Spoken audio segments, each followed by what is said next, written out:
So, how does a single idea blow up into a global empire? Well, it's not luck, that's for sure. It's a blueprint. And today, we're going to deconstruct one of the most effective and, yeah, controversial architectural plans in modern business. Okay, let's just start with a number to really wrap our heads around the scale we're talking about here. $1.2 million. Now, that's not a day's profit. That's the revenue Amazon pulls in every single minute. It's a staggering figure, almost impossible to process. And it all started with a simple, deliberate plan. And that really brings us to the big question, right? How does an idea become an empire of that magnitude? We're going to trace the architectural plans using Jeff Bezos' famously relentless approach as our case study to see exactly how this whole structure was built, piece by piece. All right, so like any massive structure, this thing had to start with a solid foundation. To understand the giant it is today, we have to go all the way back to the garage, where the first principles of this empire were forged. Take a look at this. It's a door desk. Yeah, literally. In the early days of Amazon, this is what employees worked on.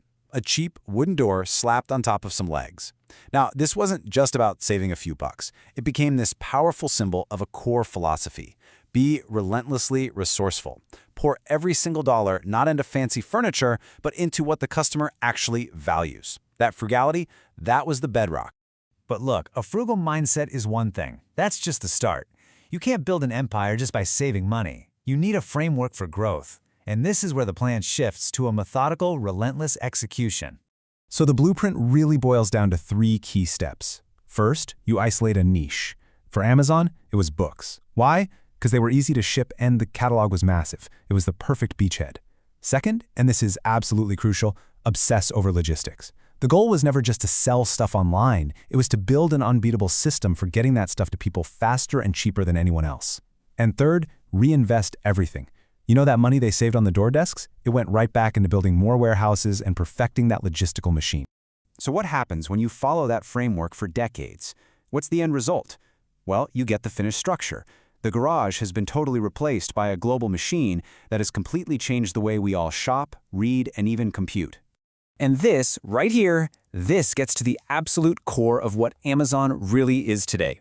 It's not just an online store, it's a logistical empire. Its true power isn't the stuff it sells, but the massive, sprawling infrastructure it is built to move both goods and data. The warehouses, the planes, the web services, that is the empire. Okay, but this is where the story takes a turn, where it gets a lot more complicated.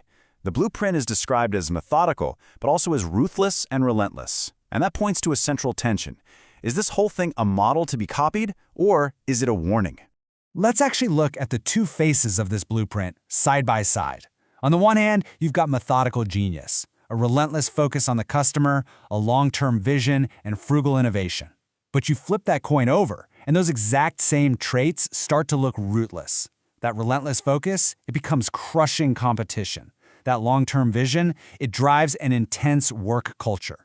The methodical and the ruthless, they might just be 2 sides of the very same coin.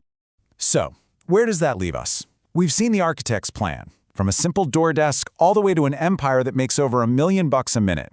The blueprint, well, it works. It's pretty much flawless in its execution. But that forces a much bigger question. When a blueprint is this effective, what is the true cost?